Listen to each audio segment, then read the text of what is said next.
কথা, আপনাদেরকে ভয়াবহ আপডেট জানাবো। ট্যাগলাইনটা যেমন দেখছেন সেরকম কিছু একটা ঘটতে যাচ্ছে, ইনসাইডে অনেক ঘটনা ঘটছে, সেই ঘটনাগুলো জানবো। তার আগে একটা ফ্ল্যাশব্যাক করব। এই অডিওটা হয়তো বিভিন্ন সময় শুনেছেন, আমি জাস্ট আপনাদেরকে রিকোয়েস্ট করব 40 সেকেন্ডস আমরা একটু শুনে আসি আমাদের এই বোন কি বলেছিল, তারপরে মূল কাহিনী শুরু করব। 40 সেকেন্ড চেয়ে নিচ্ছি আপনাদের কাছ থেকে, অডিওটা শুনে আসুন। রাজশাহীতে যখন আমি আন্ডার 18 ট্রায়াল দিতে যাই, তখন স্যার আমাকে ডেকে বলে যে তোমার ঠোঁটে লিপস্টিক, তোমার গালে সানস্ক্রিন, তোমার চোখে কাজল, তোমাকে দেখে তো যে কোনো ছেলে পাগল হয়ে যাবে। আমি নিজেই তো পাগল হয়ে যাচ্ছি, তো আমি স্যারের এই কথাগুলো ইগনোর করি, কোনো পাত্তা দিই না। পরে আমাকে আবার কল দিয়ে বলে যে তুমি ঢাকায় আসলে আমার সাথে আলাদাভাবে দেখা করবা, তোমার রুমমেট যখন থাকবে না তখন তুমি আমাকে কল দিবা, আমাকে ফোর্স করবা।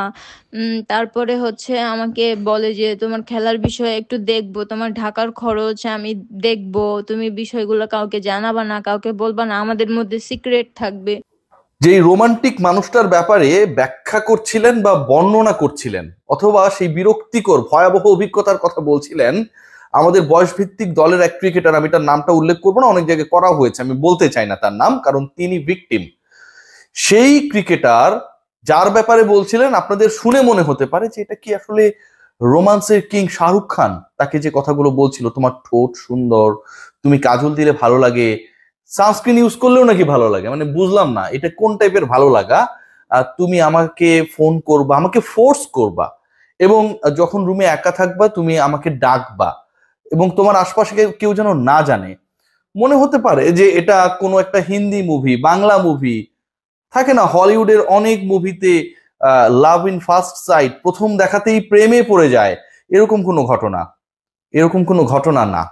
যেই মানুষটা, যেই নোংরা মানুষটা আমাদের এই ছোট বোনকে, আমাদের সন্তান তুল্য এই নারীকে, নারী ক্রিকেটারকে, স্বপ্নবাজকে আসলে বাজে ইঙ্গিত করেছিল, সেই লোকটার নাম হচ্ছে সজল চৌধুরী। বাংলা মুভি এক সময় দেখতাম যে তালুকদার, চৌধুরী, খান, এগুলো যাদের নামের পেছনে থাকতো সবগুলোই বদমাইশ হইতো। আমি বলছি না যে এই নামের পেছনে যা যা আছে সবাই খারাপ, মানে বাংলা সিনেমায় এটা হইতো। আপনি কোনো তালুকদারকে ভালো পাবেন না, সিরিয়াসলি কোনো খানকে আপনি ভালো পাবেন না, মানে বাংলা সিনেমায় যে ক্যারেক্টার গুলো থাকে এদেরকে সবসময় বদমাইশ দেখানো হইতো। চৌধুরীটাও সেরকমটাই, আমার মায়ের নামের পেছনে চৌধুরী আছে, সো চৌধুরী বংশের কেউ আবার রাগ করেন না। মজার ব্যাপার, এই সজল চৌধুরী বাস্তবের বদমাইশ। কত বড় বদমাইশ এই ভুরিওয়ালা সজল চৌধুরী, তার চেহারাটা নিশ্চয়ই এখন আপনারা দেখছেন, তার কল্লাটা নিশ্চয়ই আপনারা দেখছেন। এই বদমাইশ মেয়েদেরকে এভাবে তো উত্ত্যক্ত করেই এই মুহূর্তে বাংলাদেশ ক্রীড়া শিক্ষা প্রতিষ্ঠান বিকেএসপির যে আবহ, সেটা একটা ভয়ে ততস্থ অবস্থায় রয়েছে। দুদিন আগে ফাইয়াজ, ভিখারির মতো সবার কাছ থেকে যিনি ডিএর টাকা কালেক্ট করতেন, মেরে দিতেন, এবং তার সাথে ডেভিড বাবু, বিভিন্ন কাউন্সিলরশিপ কেনা বেচায় যিনি জড়িত। আরো বড় বড় ঘটনা আসবে, মিস্টার বাবু রেডি হন। বাবু নামগুলোই কেন যেন আসলে আমার লিস্টে চলে আসছে নানা সময়, বাবু সোনারা, ডেভিড বাবু, তারা যখন শাসালেন, আমি যখন রিপোর্ট করলাম বিকেএসপিতে তাকে বের করে দেওয়া হলো। আজকে ফ্রাইডেতে এই বদমাইশ ভণ্ড সজল চৌধুরী এই মেয়েদেরকে যিনি বাজে কুপ্রস্তাব দেন, তিনি হাজির হয়েছেন বিকেএসপিতে। আমিনুল ইসলাম বুলবুল, যিনি ভাজা মাছ উল্টে খেতে জানেন না, ভয়াবহ ভদ্র মানুষ, কোনো কিছুই বোঝেন না, ক্রিকেটের প্রেমে পড়ে গেছেন, বাংলাদেশকে তিনি অস্ট্রেলিয়া বানাবেন। আপনারা মনে করেন এই কথাটা তিনি বলেছেন, আমি বুলবুলের পক্ষে বিপক্ষে বলছি না। অস্ট্রেলিয়া মনে আছে David Warner and Steven Smith test চলাকালে সাউথ আফ্রিকার এগেনস্টে, আমার কাছে যতটুকু মনে পড়ে, ভুলও হতে পারে, সাউথ আফ্রিকা আর ওয়েস্ট ইন্ডিজ, বল টেম্পারিং করেছিল, পদত্যাগ করলেন ক্রিকেট অস্ট্রেলিয়ার সে সময়ের সিইও সাদারল্যান্ড। ক্রিকেট অস্ট্রেলিয়ার সিইও, যিনি মাঠে খেলেন না, যিনি বল টেম্পারিং করেন না, কোনো কিছুর সাথে জড়িত না, তিনি পদত্যাগ করে ফেললেন। অস্ট্রেলিয়ার ক্রিকেটকে বাংলাদেশের ক্রিকেটে রূপান্তরের চেষ্টা বা বাংলাদেশের ক্রিকেটকে অস্ট্রেলিয়া বানানোর চেষ্টা, স্বপ্নর চাপাবাজি করে যে বুলবুল ভাই আসলেন ক্ষমতায়, সেই তিনি এত বড় ঘটনা ঘটার পরেও, এত বড় ঘটনা ঘটার পরেও অস্ট্রেলিয়ার আঙ্গিকে বাংলাদেশের ক্রিকেটকে তিনি সাজাবেন, এই বাটপারদেরকে, বদমাইশদেরকে, ফাত্রাদেরকে, লুচ্চাদেরকে এখন পর্যন্ত অভিযুক্ত যারা, ভয়াবহ অভিযোগ, এবং এগুলো প্রমাণিত হবে আপনি ফেয়ার যদি করেন। কারণ একজন বলেনি, অসংখ্য মেয়ে বলেছে, অসংখ্য নারী ক্রিকেটার বলেছে। একজন নারী ক্যামেরার সামনে কখন এসে কথা বলে, নিজের বোনের দিকে, মায়ের দিকে, সন্তানের দিকে তাকান না। এরা কেউ কোনো বেনিফিট নেওয়ার জন্য আসে নাই যে এই কথাটা বললে আমি কোটিপতি হয়ে যাব, আমি ভিন্ন দেশের সিটিজেনশিপ পেয়ে যাব, ক্রিকেট বোর্ডের প্রেসিডেন্ট হয়ে যাব। কিংবা কোনো একটা রাজনৈতিক দল জামাতে ইসলামী, বিএনপি বা এনসিপির মনোনয়নে এমপি হব, তা কিন্তু না। কতটা বাধ্য হলে ক্যামেরার সামনে এসে কেঁদে এই লম্পটদের কথা বলে, সেই লম্পটটা এখনো তাদের পদে বহাল।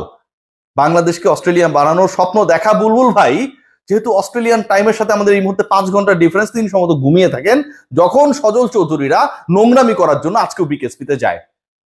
আটকাতে পারেন না। কালো একটা গাড়িতে করে গিয়েছে, টয়োটা এলিয়ন, নাম্বারটা আমি এখনো পাইনি, স্যাটেলাইট থেকে ভালোভাবে আসে নাই। সেটাই করে এক মাঠ থেকে আরেক মাঠে গেছেন, হাঁটেন নাই এবং খুব তাড়াহুড়ার মধ্যে ছিলেন যদি ছবি আমি পাওয়া যাই। সেটা তো আমি পাবোই, আপনি ওখানটায় গেছেন আমি পাবো না? ভাবতে পারেন বাংলাদেশ ক্রিকেটের সাথে জড়িত মেয়েদেরকে কি পরিমাণ pressure from the mother organization Bangladesh cricket board থেকে দেয়া হচ্ছে। টেকনিক্যালি সজল চৌধুরী, ফাইয়াজ, ডেভিড বাবুরা মেয়েদেরকে এখনো অ্যাকিউজ, যারা আরো 8 দিন আগে যারা অ্যাকিউজ, তারা এখন পর্যন্ত ওএসডি না। এই যে কমিটি করা হয়েছে, এই কমিটি কি করছে, এটাও কিন্তু একটা বড় প্রশ্ন। 2 দিন 3 দিন পর পর আমরা নিউজে দেখি যে তৃতীয় দফা, দ্বিতীয় দফা ঢাকার ডিসি চেঞ্জ করা হলো, 14টা জেলায় 15টা জেলায় জেলা প্রশাসক চেঞ্জ করা হয়েছে। কেন ভাই, কেন হয়েছে? তারা তো কোনো অপকর্মে অ্যাকিউজ না, দায়িত্বই পালন করছেন আমাদের যারা সম্মানিত জেলা প্রশাসক। কারণ সামনে ইলেকশন, জায়গাগুলোকে নিউট্রাল আরো বেশি রাখা যায় কিনা, সরকার সেটা করছে। অথচ যারা অ্যাকিউজড, যাদের বিরুদ্ধে এরকম লাম্পট্যের অভিযোগ, সেই লম্পটরা বাংলাদেশ ক্রিকেট বোর্ডে শপথে থাকে, বিকেএসপিতে যায়, মেয়েদেরকে শাসায়, আর বুলবুল হচ্ছে বাংলাদেশকে অস্ট্রেলিয়া বানায় ফেলবে। মারহাবা ভাই, মারহাবা। আইসিসি এই মুহূর্তের যে খবর আমার কাছে রয়েছে, আমি আমার কানেকশনে খবর নেওয়ার চেষ্টা করি। এই যে ঘটনাগুলো ঘটেছে, Jahanara is not only a case. Jahanara কিন্তু একটা সিঙ্গেল কেস না। এখানে রোমানা স্টেটমেন্ট দিয়েছে, খাদিজাতুল কোবরা স্টেটমেন্ট দিয়েছে, টুম্পা স্টেটমেন্ট দিয়েছে, হচ্ছে ক্রিকেটার হ্যাপি।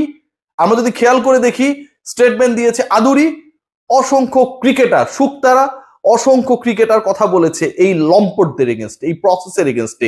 এই মুহূর্তে যিনি ক্যাপ্টেন্সির আড়ালে পুরো দলটাকে ফ্রাঙ্কেনস্টাইন স্টাইলে চালান, তার এগেনস্টে বাংলাদেশ ক্রিকেট বোর্ড সেই ক্যাপ্টেনকে, who is not the formal part of NCL, বিকেএসপিতে থাকার ব্যবস্থা করে দিয়েছে এবং সেখানটায় তিনি মোবাইল চেক করেন।